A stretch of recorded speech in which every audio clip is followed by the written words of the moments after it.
Hello students, आज का the Hindu का एनालिसिस स्टार्ट करते हैं। आज के द हिंदू में एग्जाम के पॉइंट ऑफ व्यू से जो इम्पोर्टेंट है वो एजेंडा हमारा है। एक तो हमें DSDBO डिस्कस करना है, वो क्या है, एग्जाम के पॉइंट ऑफ व्यू से काफ़ी इंपॉर्टेंट है।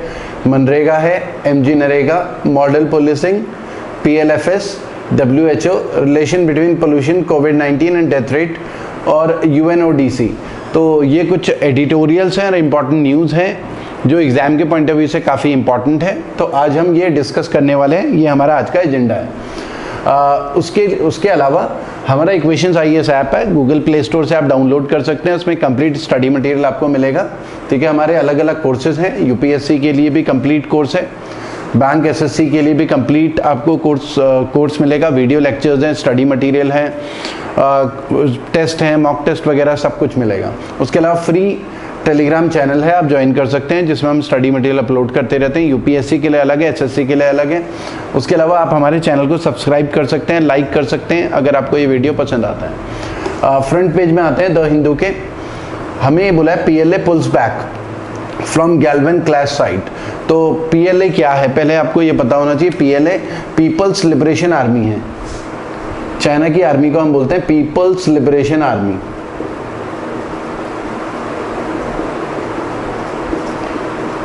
Peoples liberation army, PLA, China की आर्मी को। और वो जो गैल्वन वैली क्लैश हुआ था 15 जून को, जिसमें 20 इंडियन सोल्जर्स की डेथ हुई थी और 43 से ज़्यादा चाइनीज़ सोल्जर्स की डेथ हुई थी। तो वैसे एक रिपोर्ट के हिसाब से 100 से ज़्यादा चाइनीज़ सोल्जर मारे गए। तो चाइना के ही एक पुराना जो आर्मी से रिलेटेड इंडिविजुअल है, उसी ने डिस्क्लोज करा है। ठीक है, ये न्यूज़ में आया था, अभी कल या परसों ही न्यूज़ में आया है। ठीक है, तो पीपल्स लिबरेशन आर्मी, वो जो डिस्प्यूट था उससे 2 किलोमीटर पीछे चला गया पीपल्स लिबरेशन आर्मी। ठीक है, कल भी ये हम न्यूज़ में आया था कि हमारे जो NSA है, national security adviser Ajit Doval, उन्होंने 2 घंटे से ज़्यादा वीडियो कॉन्फ्रेंसिंग के थ्रू बात करी। ठीक है, अपने काउंटर पार्ट के साथ, चाइनीज़ रिप्रेजेंटेटिव के साथ। तो दोनों ही पार्टीज़ नहीं चाहते हैं कि क्लैश जो है ये टेंशन आगे बढ़े। ठीक है, तो पीस की तरफ जाना चाह रहे हैं, तो 2 किलोमीटर पीछे की तरफ PLA चला गया है। ठीक है, लेकिन हम इसको ये नहीं मान सकते कि चाइना की इंटेंशन क्या है। हम इसको ये नहीं मान सकते कि वो पीछे हट गए, क्योंकि 1962 में भी गैल्वन वैली क्लैश उस समय भी हुआ था और चाइना पीछे चला गया था, लेकिन उन्होंने उसके बाद सीधे अटैक करा इंडिया के ऊपर। तो चाइना के बारे में कुछ भी प्रेडिक्ट करना बहुत मुश्किल है, वो क्या सोच रहे हैं, क्या कर रहे हैं। ठीक है, फिलहाल वो 2 किलोमीटर पीछे चले गए हैं। ठीक है, तो ये एक इम्पॉर्टेंट न्यूज़ में रहा। और गैल्वन क्लैश हम पहले भी डिस्कस कर चुके हैं, ठीक है, डिटेल में काफ़ी। ठीक है, उसके अलावा जो न्यूज़ में रहा 1.4 lakh families reach MNREGA annual work limit, तो इसके बारे में भी एक आर्टिकल आया, वो आगे अभी डिस्कस कर लेते हैं। पहले इसी में आते हैं जो गैल्वन वैली था। ठीक है, आपको ये पता होना चाहिए DSDBO क्या है। DSDBO क्या है? ठीक है, ये जो हमने गैल्वन वैली के पास देखा था, यहाँ पर देखिए, यहाँ पर LAC है, लाइन ऑफ एक्चुअल कंट्रोल है, यहाँ पर लाइन ऑफ एक्चुअल कंट्रोल। ठीक है, तो अक्साई चीन एरिया ये हमें पता है 1962 के बाद से चाइना के कब्जे में है, और यहाँ पर लाइन ऑफ एक्चुअल कंट्रोल है। और यहाँ पर डारबुक श्योक एक हमने लाइन ऑफ कंट्रोल के एक्चुअल एक पैरेलल जो है रोड वहाँ पर बनाई है, डेवलप करी, ऑल वेदर रोड है, जिसमें बीच में हमारा एयरफोर्स के लिए भी हवाई पट्टी भी है, जिसमें फाइटर्स वगैरह उतार सकते हैं। तो ये सब हमने डेवलप कराया। चाइना इसी को लेके इनसिक्योर है। ठीक है, और वो जो गैल्वन वैली क्लैश था, तो चाइना ने एक ऐसी जगह पे, गैल्वन वैली में ऐसी जगह पे अपनी लोकेशन सेट करी थी जिससे कि वो नज़र रख सकता था हमारे हाईवे के ऊपर। तो हमारा ऑब्जेक्शन था कि आप यहाँ पर नहीं रह सकते, तो उसी वजह से क्लैश चल रहा था। वो पीछे की तरफ हो चुके हैं अब 2 किलोमीटर पीछे। तो ये एग्ज़ाम के पॉइंट ऑफ व्यू से इंपॉर्टेंट है कि दारबुक श्योक दौलत बैग ओल्डी रोड, ये बोन ऑफ कंटेंशन है, जिसकी वजह से चाइना ऐसी हरकतें कर रहा है। उसे ऑब्जेक्शन इस रोड की वजह से है, क्योंकि हमने यहाँ पर बॉर्डर के अलॉन्ग काफ़ी इंफ्रास्ट्रक्चर डेवलप कर लिया है। चाइना ने तो ऑलरेडी काफ़ी कुछ किया हुआ है, बस हमारे इंफ्रास्ट्रक्चर प्रोजेक्ट से चाइना हमेशा ऑब्जेक्शन लगातार करता रहा है। इसके लिए हम पूरा डिटेल में एक अलग से सेशन भी करेंगे, जिसमें हम पूरा डिस्कस करेंगे क्या क्या प्रॉब्लम रही है 1962 के बाद से, कहाँ कहाँ पर डेवलपमेंट कैसे कैसे रहा, कौन कौन से प्रोजेक्ट कब कब रुके हैं, तो वो सारी चीज़ें हैं। ठीक है, तो ये आपको पता होना चाहिए। DSDBO दारबुक श्योक दौलतबेग ओल्डी रोड, ठीक है, ये पैरेलल एक रोड है। ठीक है, तो ये एक इम्पॉर्टेंट है। 255 किलोमीटर लॉन्ग रोड है, 255 किलोमीटर। ठीक है, तो ये आपको पता होना चाहिए। उसके अलावा MG नरेगा, ये जो इसमें आर्टिकल लिखा हुआ है फर्स्ट पेज में, 1.4 lakh families reach MNREGA annual work limit. इसका मतलब क्या है कि महात्मा गांधी नरेगा, पहले आपको पता होना चाहिए, Mahatma Gandhi National Rural Employment Guarantee Act, ये 2005 में पास हुआ था। इनिशियली केवल नरेगा था, महात्मा गांधी इसमें बाद में जोड़ा गया। और इसमें है क्या कि रूरल एरिया में हर फैमिली में कम से कम एक मेंबर को 100 डेज का कंपल्सरी एम्प्लॉयमेंट, 100 डेज का कंपल्सरी एम्प्लॉयमेंट मिलेगा, 100 दिन का रोजगार मिलेगा। At least one member of each family, her family में एक मेंबर को तो कम से कम मिलेगा। अब क्योंकि कोविड-19 की वजह से पूरा का पूरा लॉकडाउन रहा, तो इस वजह से बहुत सारे लोग रूरल एरिया की तरफ माइग्रेट हो चुके हैं, क्योंकि माइग्रेंट्स वर्कर थे जो सिटी में काम करते थे, अब वो अपने रूरल एरिया की तरफ चले गए हैं। ठीक है, अब प्रॉब्लम क्या हुई कि मनरेगा में, क्योंकि पूरे साल में ये 100 दिन का कंपल्सरी एम्प्लॉयमेंट होता है, एक फाइनेंशियल ईयर की बात हो रही है, तो 3 महीने से थोड़ा ज़्यादा, मतलब एक साल में 3 महीने का ही रोजगार मिलेगा, लगभग 3 महीने 10 दिन।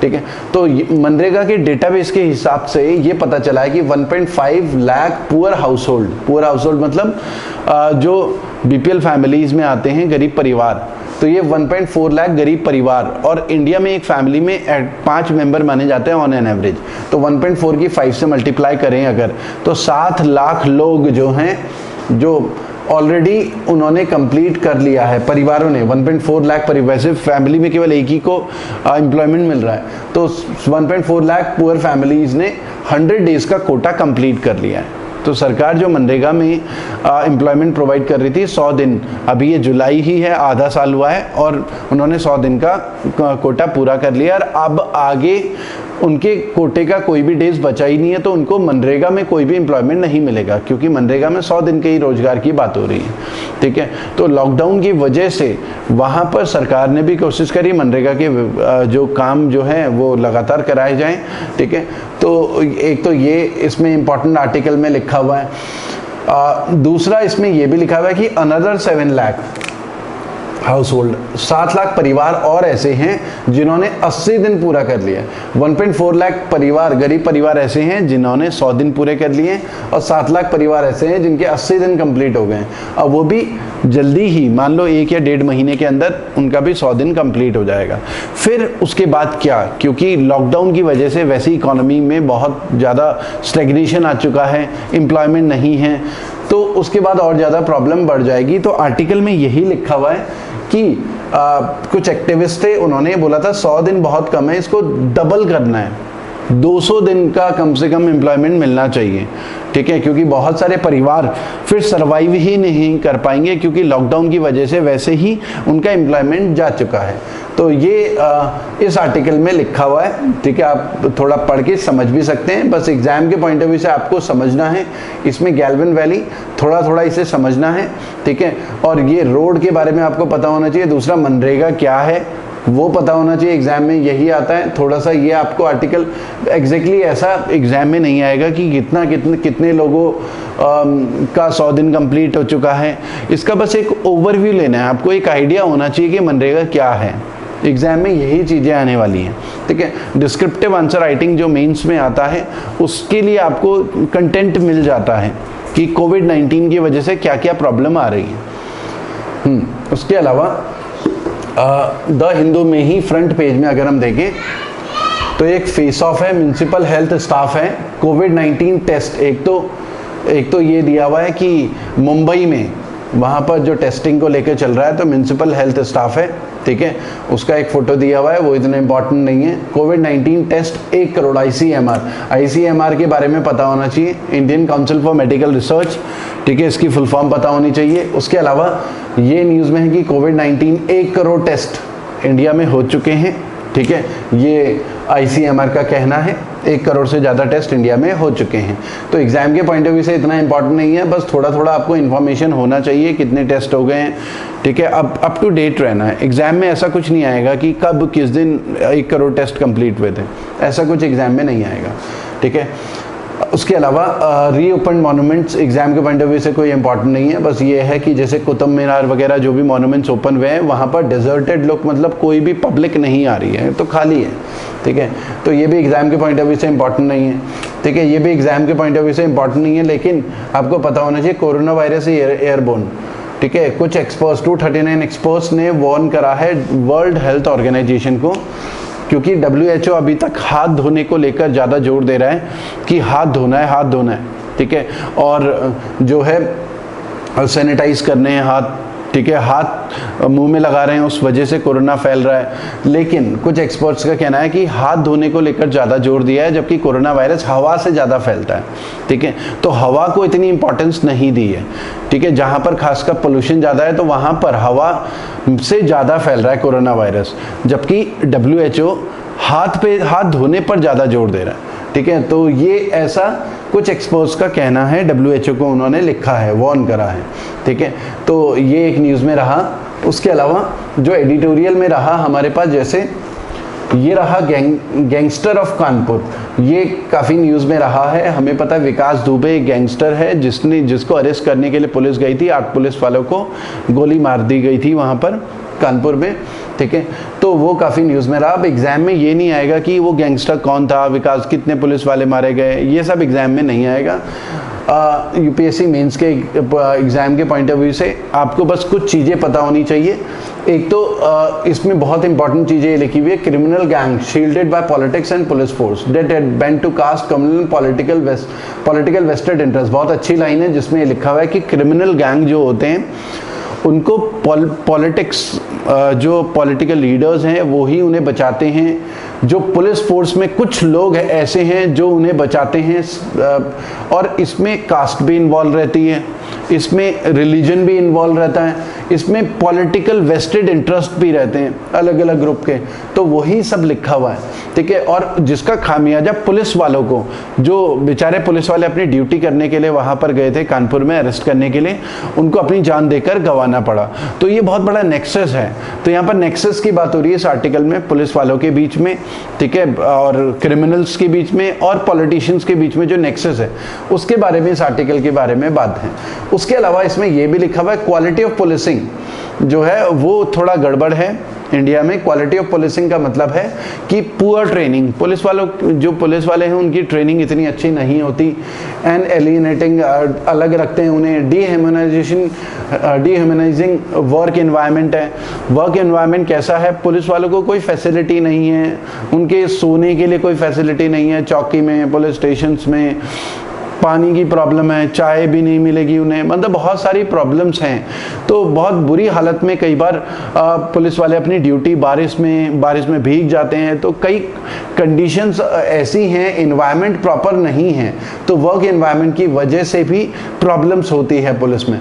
उसके अलावा रिसोर्सेज भी नहीं है पुलिस वालों के पास, करप्शन भी एक इशू है, ठीक है। तो कुछ करप्ट लोग की वजह से प्रॉपर तरीके से पुलिस वालों की वेलफेयर के लिए स्कीम्स भी इम्प्लीमेंट नहीं हो पाती, ठीक है। उसके अलावा पॉलिटिशियन जो पावर में होते हैं वो पुलिस को यूज करते हैं, एक इसमें ये बात करी हुई है। उसके अलावा जो पॉलिटिशियन पावर में नहीं है वो गुंडों को पुलिस वालों की तरह यूज करते हैं, ठीक है। तो वही पुलिस वाले जब पावर में होते हैं तो पुलिस को यूज करते हैं, ठीक है, अपने वेलफेयर के लिए, और वही जो पॉलिटिशियन है जब पावर में नहीं होते तो गुंडों को अपने फायदे के लिए यूज करते हैं। तो ऐसा कुछ आर्टिकल में लिखा हुआ है। तो काफ़ी अच्छी चीज़ें हैं जो UPSC मेंस के पॉइंट ऑफ व्यू से, इंटरनल सिक्योरिटी के पॉइंट ऑफ व्यू से काफ़ी इंपॉर्टेंट है, ठीक है। नेक्स्ट बात करते हैं। अच्छा, ये जो भी हम डिस्कस कर रहे हैं इसका PDF आपको हमारे टेलीग्राम ग्रुप में मिलेगा, ठीक है। आप हमारे फ्री टेलीग्राम ग्रुप है उसको ज्वाइन करिए, उसमें पूरा PDF वगैरह हम इसका अपलोड करेंगे। उसके अलावा rolling back to the induced livelihood stock, अब इसमें किस चीज़ की बात करी है? बेसिकली एक एस्टिमेट आया है, इस आर्टिकल में लिखा हुआ है PLFS। तो ये इंपॉर्टेंट है। एक तो PLFS आपको पता होने चाहिए, periodic labour force survey data, जो ये सजेस्ट करता है कि लॉकडाउन की वजह से, जो कोरोना वायरस की वजह से लॉकडाउन हुआ, तो 40 करोड़ जो परिवार हैं वो बिलो पॉवर्टी लाइन में आ चुके हैं। तो नए 40 करोड़ जो लोग हैं वो बिलो पॉवर्टी लाइन में आ चुके हैं। 40 करोड़ में से 12 करोड़ सिटी में और 28 करोड़ रूरल एरिया में लोग गरीबी रेखा के नीचे आ चुके हैं लॉकडाउन की वजह से, क्योंकि लॉकडाउन रहा, इकोनॉमी स्टैग्नेंट हो चुकी है, लोगों की नौकरियां छूट चुकी हैं, तो इस वजह से ये सारी प्रॉब्लम्स आई हैं। और उसके अलावा जो ऑलरेडी गरीब थे, यहाँ तो ये है कि 40 करोड़ वो लोग जो गरीब नहीं थे वो गरीब बन चुके हैं, BPL फैमिलीज में आ चुके हैं। उसके अलावा जो गरीब हैं, पॉवर्टी डीपनिंग, ये वर्ड काफ़ी इंपॉर्टेंट है UPSC मेंस के हिसाब से, पॉइंट ऑफ व्यू से इस वर्ड को हम यूज़ करेंगे तो एक एक्स्ट्रा मार्क्स या एक ब्यूटी आंसर में आती है, ठीक है। तो पॉवर्टी डीपनिंग मतलब जो गरीब लोग और ज़्यादा गरीब हो जाएं तो उसे पॉवर्टी डीपनिंग हम बोलते हैं, ठीक है। तो वो ये सब इस आर्टिकल में लिखा है। उसके अलावा रिफॉर्म्स भी इसमें सजेस्ट करे हैं। एक तो स्टेट्स के रिस्पॉन्सेज भी इनएडिक्वेट रहे हैं, ठीक है। उसके अलावा इम्पॉर्टेंट है कि क्योंकि प्रॉब्लम क्या है, माइग्रेंट वर्कर अपने रूरल एरिया में वापस जा चुके हैं। अब सिटी में प्रॉब्लम है, बहुत सारी इंडस्ट्रीज़ हैं लेकिन काम करने वाले लोग नहीं हैं वहाँ पर, क्योंकि जो वर्कर्स वहाँ काम करते थे वो अपने गांव में जा चुके हैं। तो सिटी में इंडस्ट्रीज़ भी खुली हैं, अब फुल कैपेसिटी में भी काम नहीं कर पा रही हैं। उसके अलावा माइग्रेंट वर्कर नहीं है तो कंस्ट्रक्शन और अदर वर्क्स में भी प्रॉब्लम हो रही है। और फिर वो सब रूरल एरिया की तरफ जा चुके हैं माइग्रेंट वर्कर, तो उनके लिए रूरल एरिया में भी एम्प्लॉयमेंट अपॉर्चुनिटीज़ इतनी ज़्यादा नहीं है, तो प्रॉब्लम्स आगे और ज़्यादा बढ़ने वाली है। उसके अलावा जो एम्प्लॉयर है, जो जॉब्स प्रोवाइड करता है, गवर्नमेंट को फैसिलिटी वगैरह प्रोवाइड करनी है कि उसको हेल्प करे, सब्सिडी वगैरह दे, क्योंकि जो एम्प्लॉयर है जो बाकी लोगों को जॉब वगैरह प्रोवाइड कर रहा है, अगर वो कमाएगा नहीं तो वो देगा कैसे? तो गवर्नमेंट को पूरा प्लान करना है, एम्प्लॉयर को एक तो लोन की फैसिलिटी हो, कम इंटरेस्ट हो, सरकार उसमें सब्सिडी दे, ताकि एम्प्लॉयर जॉब अपॉर्चुनिटी भी क्रिएट कर सके, लोगों को जॉब वगैरह प्रोवाइड कर सके। तो ये सारी चीज़ें इस आर्टिकल में लिखी हुई हैं। उसके अलावा micro small and medium enterprises को प्रमोट करना है रूरल एरिया में, ठीक है।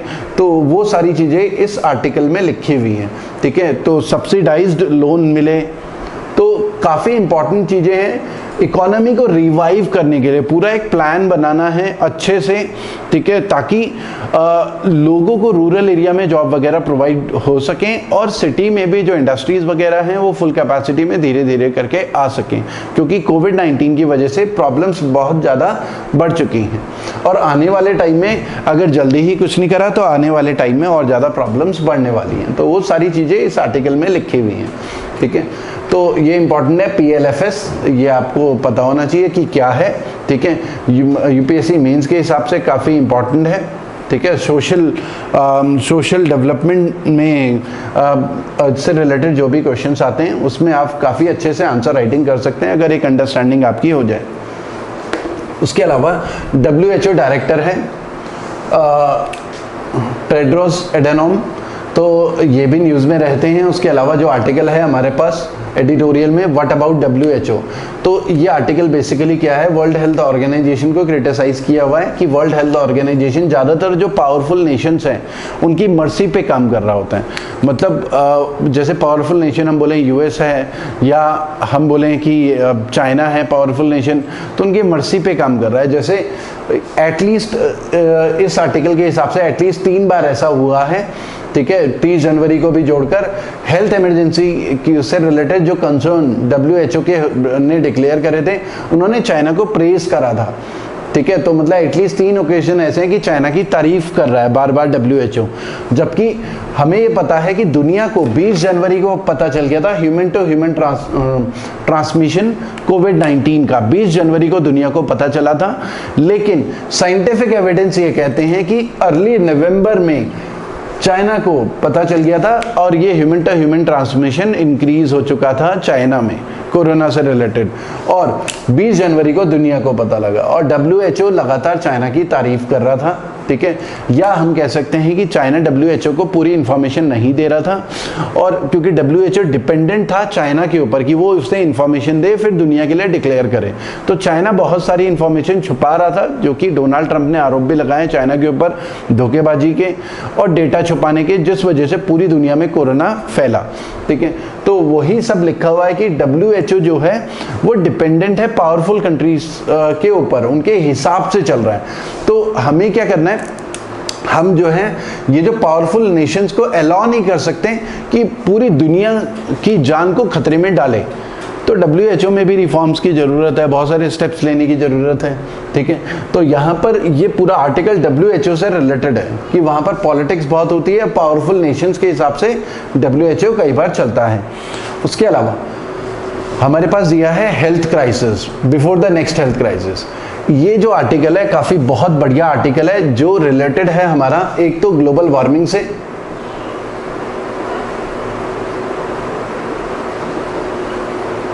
ठीक है, एयर पोल्यूशन से और कोविड-19, इन तीनों के बीच में लिंक बता रहा है।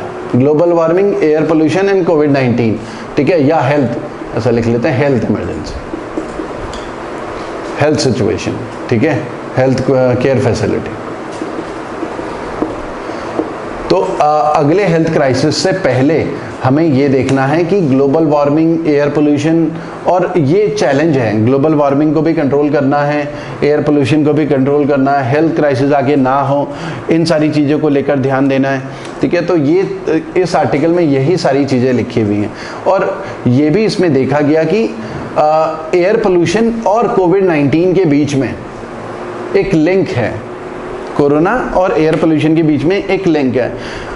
दुनिया की जिन सिटीज़ में एयर पोल्यूशन ज़्यादा है वहाँ पर कोरोना के केसेस ज़्यादा हुए, जैसे दिल्ली हो गया, मुंबई हो गया, जहाँ पर पोल्यूशन ज़्यादा है। हालांकि लॉकडाउन की वजह से पोल्यूशन थोड़ा कंट्रोल भी हुआ, लेकिन वहाँ पर कोरोना बहुत तेज़ी से फैला। ठीक है, तो एक स्टडी के हिसाब से पूरी दुनिया में जहाँ जहाँ पोल्यूशन ज़्यादा है वहाँ पर कोरोना के केसेस बहुत तेज़ी से इंक्रीज हुए हैं। जैसे हम देख सकते हैं दिल्ली में हो गया, ठीक है, दिल्ली में हो गया या मुंबई में हो गया। ठीक है, तो ये महाराष्ट्र में भी, गुजरात में भी, जहाँ भी एयर पोल्यूशन है तो वहाँ पर ये सारी प्रॉब्लम्स रही हैं। कंपैरेटिवली जहाँ पर पोल्यूशन कम है तो वहाँ पर उतना तेज़ी से नहीं फैला, क्योंकि वहाँ की एयर जो है क्लीन होती है। तो ये सब इसमें दिया हुआ है, और ये सारी चीज़ें आपस में लिंक्ड हैं। और इंडिया जो है वर्ल्ड में 5th नंबर में है वल्नरेबल कंट्रीज़ में क्लाइमेट चेंज को लेकर। और ये भी देखा गया कि जो लोकस्ट टिड्डी अटैक हुआ, तो जैसे अरेबियन पेनिनसुला में बारिश काफ़ी हुई 2018 में, और वहाँ पर बारिश ज़्यादा होने की वजह से कई जगह लेक्स बने और एक फेवरेबल एनवायरनमेंट बना, ब्रीडिंग ग्राउंड बना टिड्डियों के लिए। तो बहुत सारे लाखों करोड़ों टिड्डी वहाँ पर पैदा हुए 2018 में। फिर उन्होंने अफ्रीका की तरफ अटैक करा, फिर ईरान, पाकिस्तान होते हुए अब 2020 में इंडिया पहुँचे हैं। तो ये सारी प्रॉब्लम्स किस चीज़ से रिलेटेड है? क्लाइमेट चेंज से रिलेटेड है, ग्लोबल वार्मिंग से रिलेटेड है, एयर पोल्यूशन से रिलेटेड है। तो हमें हर चीज़ के लिए प्रिपेयर्ड रहना है। तो ये सारी चीज़ें इस आर्टिकल में लिखी हुई हैं। तो आज के लिए इतना ही करते हैं, फिर नेक्स्ट सेशन में हम इससे आगे कंटिन्यू करेंगे। Thank you.